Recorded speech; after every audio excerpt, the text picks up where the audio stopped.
నమస్తే. ఎప్పటిలాగానే దేవాలయానికి సంబంధించినటువంటి ప్రశ్నలతో పాటు మరొక ప్రశ్న మనకు అందరికీ సందిగ్ధంలో ఉన్నటువంటిది, దేవాలయ నిర్మాణంలో ఉన్నటువంటి ఉద్దేశం ఏంటి, అసలు దేవాలయంలోకి వెళ్ళాక అక్కడ భగవంతుని ఏ విధంగా దర్శనం చేసుకోవాలి అనేటువంటి ప్రశ్నలు చాలామందికి వస్తాయి. కానీ సాధారణంగా వాళ్ళకు ఇష్టానుసారంగా వాళ్ళకు తోచిన విధంగా వాళ్ళు దర్శనం చేసుకుంటుంటారు. సో మనతో పాటు గంట మనోహర్ రెడ్డి గారు ఉన్నారు, ఒకసారి అడిగి తెలుసుకుందాం. సార్ నమస్తే. నమస్కారం అండి. దేవాలయానికి ప్రవేశం చేసిన తర్వాత ఆ గుడిలో ఆ భగవంతుని దర్శనం చేసుకోవడానికి ప్రత్యేకమైనటువంటి మన విధానం అనేది ఉంటే అదేంటండి? ఖచ్చితంగా ఉంటుందండి. ఆగమశాస్త్ర విధానాల ప్రకారం చూస్తే మనం దేవాలయంలోకి ప్రవేశించిన తర్వాత, అంటే మనం ప్రధానంగా ఎంత దాకా వెళతాము అంటే ఒక అనాహత చక్రం ఇంతకుముందే మనం చర్చించుకున్నాం. ఒక దేవళానికి, దేహానికి, దేహంలో ఉండే షట్చక్రాలకి మధ్య ఒక అభినవ సంబంధం ఉందని చెప్పుకున్నాం. దాంట్లో మనం ప్రధానమైనటువంటి మందిరంలోకి, అంటే హాల్లోకి వెళ్ళిన తర్వాత మనం గర్భగుడిలో ఉండేటువంటి స్వామివారిని దర్శించుకుంటాం. అయితే ఆ గర్భగుడిలో ఉండే స్వామిని ఎలా దర్శించుకోవాలి అని అనుకుంటున్నప్పుడు చాలామంది వెళ్ళగానే ఆ స్వామివారిని చూస్తూ, ఆ తల వైపు చూస్తూనో ముఖం వైపు చూస్తూనో దర్శించుకుంటారు.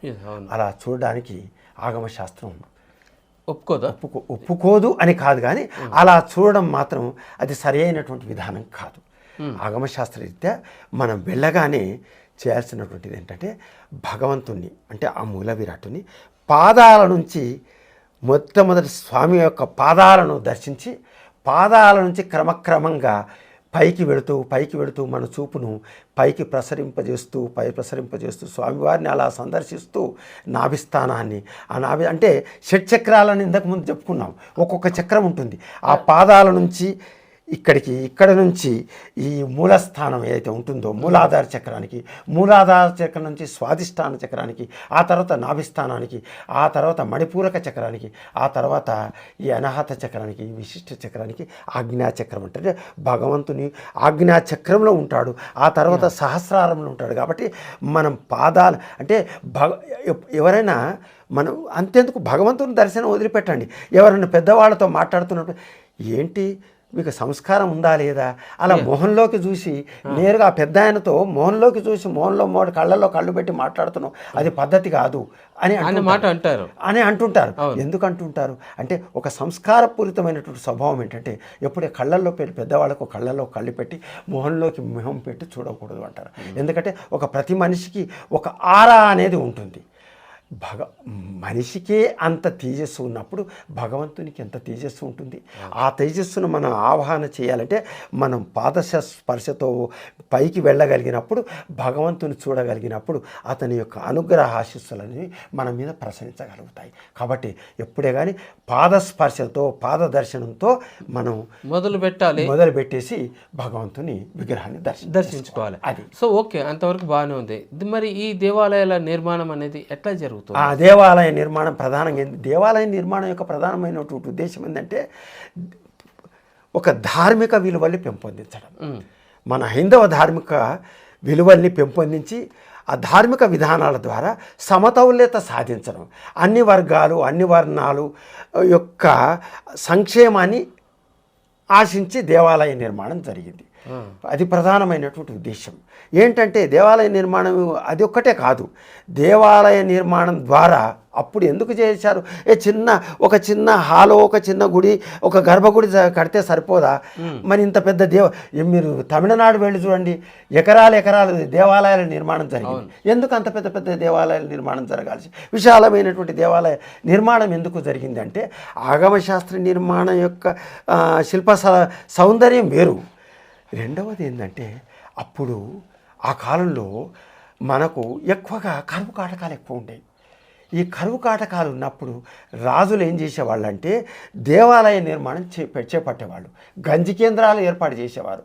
దీనికి ఏం సంబంధం? అదే చెప్పొస్తున్నాను నేను. ఒక గంజి కేంద్రాలు పెట్టేసి, అన్నదాన సత్రాలు పెట్టేసేసి దేవాలయ నిర్మాణాన్ని కొన్ని సంవత్సరాల తరబడి నిర్మాణం జరిగింది. అంటే ఏది కూడా ఫ్రీగా ఇస్తే దాని విలువ తెలియదు. కాబట్టి వాళ్ళకు ఒక ఉపాధి హామీ పథకం లాగా అంటే ఒక గ్యారంటీ ఎంప్లాయ్మెంట్ ప్రోగ్రామ్ లాగా.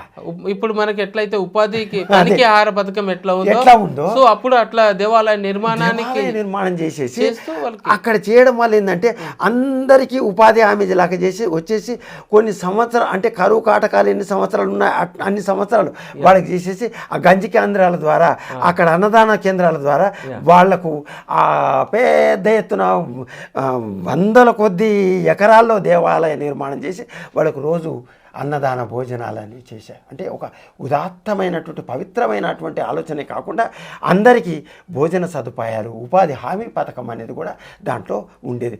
అవే కాకుండా దేవాలయాలు ఒక విద్యా కేంద్రాలుగా కూడా ఉన్నాయి. ఆ రోజులు అక్కడే స్కూళ్ళు ఉండేవి. అక్కడే స్కూళ్ళ ద్వారా గురువులు పాఠాలు చెప్పేవాళ్ళు, గురుకులాలు అనేవాళ్ళు. అది దేవాలయాలు ఉండేవి. అక్కడే పంచాయతీలు అక్కడే జరిగేవి. అవును, తీర్పులు అక్కడే వెలువడేవి. అక్కడే సాంస్కృతిక కేంద్రాలుగా ఉండేవి. అక్కడే దేవదాసులను ఉండేవాళ్ళు. అక్కడే మనకు అనేకమైనటువంటి రంగమంటపాలు ఉండేవి. అక్కడే భజన కేంద్రాలు ఉండేవి.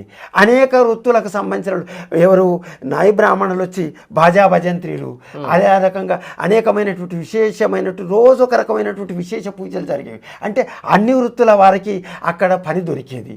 కాబట్టి అన్ని రకాల కళా కేంద్రాలుగా అన్ని రకాల సామాజిక వర్ణాలకు సంబంధించినటువంటి వృత్తులకు సంబంధించినటువంటి హామీ పథకంగా వైవిధ్యమైనటువంటి అంశాలకు ఒక ఏకీకృత కేంద్రంగా దేవాలయాలు నాడు నిర్మితమైనవి. మరి ఇప్పుడు ఉన్నటువంటి దేవాలయాలు మాత్రము అట్లా కాకుండాను కేవలం భక్తి పారవశ్యంతో భక్తి కోసమే ఆరాధన కోసమే ఇప్పుడున్న దేవాలయం నిర్మితం. ఇప్పుడు కేవలం ఆధ్యాత్మికంగా మన యొక్క నిజం చెప్పాలంటే ఆధ్యాత్మిక కేంద్రాలే దేవాలయాలు నిజమే. కానీ ఇప్పుడు ఆధ్యాత్మిక ఆధునిక ఆరాధన దేవాలయాలు ఎట్లా తయారైనంటే ఆధ్యాత్మిక కేంద్రాలు అంతవరకు ఆగమశాస్త్ర ప్రకారం నిజమే. కానీ మన యొక్క దుష్టాలోచనలను తీర్చుకోవడానికి మన దేవునితో బేరం చేసే కేంద్రాలుగా మారిపోతున్నాయి. కాబట్టి అది వాస్తవం కాదు, అది మంచిది కూడా కాదు. భగవంతుడికి మనకేం కావాలి భగవంతుడికి తెలుసు. మనం ఈ రకమైన తుచ్చమైనటువంటి కోరికలతో ఆ భగవంతుడి దగ్గరికి వెళ్ళడం, ఆ సన్నిధులు అటువంటి కోరికలు కోరుకోవడం అది సరి అయినటువంటి విధానం కాదు. నీకు ఏం కావాలో ఆయనకు తెలుసు. మీరు వెళ్ళి ఆ సన్నిధిలో ఒక ప్రశాంతతను పొందాలి. ప్రశాంతతను పొందడమే కాదు, నీవు అక్కడికి వెళ్ళిన తర్వాత నీ మనస్సును ఆ దైవంలో లగ్నించి నీ లోపలి నిన్ను తెలుసుకోవడానికి ప్రయత్నించి నిన్ను నీవు తెలుసుకుంటే నిజరూప దర్శనం, నిన్ను నీవే తలుసుకుంటే నాటక ప్రదర్శనం అన్నారు. కాబట్టి ఆ నాటక ప్రదర్శనం అనేది నిన్ను నీవే తలుచుకోవడం కాదు, నిన్ను నీవు తెలుసుకునేటటువంటి ప్రయత్నంలో అక్కడ ఆ సన్నిధిలో అతనితో మమేకం కావాలి. అప్పుడే మనలోని మనం తెలుసుకోగలం. రైట్. ఇది సంగతి దేవాలయాల నిర్మాణ విశిష్టత గురించి.